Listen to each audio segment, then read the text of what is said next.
কারীরা মক্কা মদিনায় আগমন করে থাকেন। সেই দিকে লক্ষ্য করে আজকের এই ভিডিওটি আমি আপনাদের সামনে উপস্থাপন করার চেষ্টা করব, যেখানে উমরাহ শুরু থেকে শেষ পর্যন্ত কিভাবে আদায় করবেন তার প্রত্যেকটি জায়গার ভিডিও চিত্র সহকারে আপনাদেরকে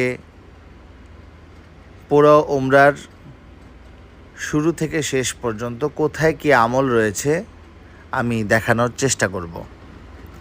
আপনারা বাংলাদেশ থেকে আসার পথে এহরাম পরে নেবেন। মহিলারা যেই কাপড় পরিধান করে থাকেন সেটাই হচ্ছে আপনাদের এহরাম। আর পুরুষরা দুইটা কাপড়, একটি নিচে পরবেন আর একটি উপরে গায়ে দিবেন।